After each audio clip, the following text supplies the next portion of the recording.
Yo et bienvenue sur l'Orpailleur du ciné, la critique que tu ne trouveras pas ailleurs. Aujourd'hui, comme vous l'avez vu dans la miniature ainsi que dans le titre, il s'agit de la critique, de la review du film Neuilly-Poissy. Il n'est pas encore sorti, si je me souviens bien. Je l'ai vu en avant-première, donc hier. Aujourd'hui, nous sommes le mercredi 8 mai.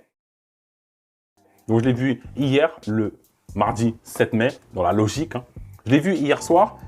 En avant-première, donc comme je le disais, sur Paris, cinéma Pathé Weblair. Donc je ne suis pas là pour faire de la promo de Pathé, mais juste pour vous dire dans quelles conditions j'étais. Et c'est un film, donc Neuilly-Poissy, film comédie. Un film comédie, on va dire, dans la durée qui est classique, 1h30. C'est le temps que font les films français de comédie. C'est un film qui est sorti aujourd'hui, parce que je viens de voir juste ici le 8 mai 2024, donc c'était l'avant-première hier. Dedans, tu as quand même pas mal. Tu as un beau roster, avec, en partant par le plus big qui est Gérard Jugnot. Donc tu as Gérard Jugnot qui est dedans, qui a un rôle. Et j'ai oublié Gérard Darmon aussi, donc les deux qui ont des très beaux rôles. Dedans, tu as Max Boulbil, c'est très cool de le voir, Mélanie Bernier. Tu as Malik Amraoui, donc ça aussi c'est cool. Tu as Claudia Tagbo, enfin, tu as pas mal de monde avec aussi Steve Tientieux. Enfin, tu as vraiment beaucoup de monde. Un beau roster pour avoir un film de comédie vraiment cool.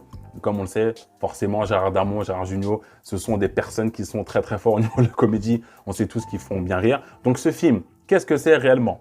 Donc le synopsis, le brief, pour ceux qui n'ont pas lu ou qui n'ont pas vu la bande-annonce, il s'agit d'un magouilleur. Donc c'est un mec qui est beau parleur, magouilleur, qui est joué par Max Boulbil, qui tient une chaîne de restaurants qui fonctionne très bien. Il habite à Neuilly, d'où le concept de Neuilly. Et sauf qu'il lui arrive une galère. D'accord? Il est marié, il a sa femme ainsi que son enfant. Tout se passe très bien dans sa vie, sauf qu'il lui arrive une grosse galère par rapport à son business et il est envoyé à la prison de Poissy. Voilà le synopsis. Et sauf que, pour que vous ayez vraiment l'ambiance, il s'agit d'une personne qui est de confession juive et qui va dans une prison où il y a énormément de personnes de confession musulmane. Et c'est là que ça part sur des clichés et il doit s'en sortir. Mais c'est très drôle quand même et c'est cool. J'ai vraiment apprécié dedans, c'est que, en fait, comme d'habitude, tu as toujours une morale par rapport au film.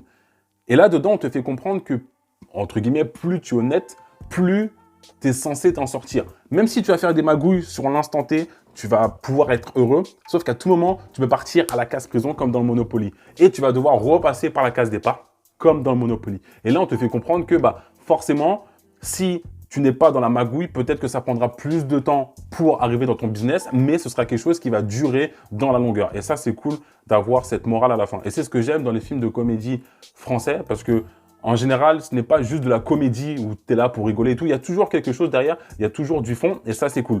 Donc, Neuilly-Poissy, je vous le conseille énormément. Très drôle, un bon moment à vivre. Allez voir ça en famille, c'est super marrant. Moi, je pense que peut-être que j'irai le revoir une deuxième fois parce qu'il y a des trucs qui étaient vraiment pas mal. Il y a des bonnes punchlines dedans, c'était vraiment cool. Donc surtout la team, dites-moi en commentaire si vous l'avez vu, si vous comptez aller le voir. Et si c'est le cas, dites-moi ce que vous en pensez de ce film. C'était l'Orpailleur du ciné, comme d'habitude, la critique que tu ne trouveras pas ailleurs.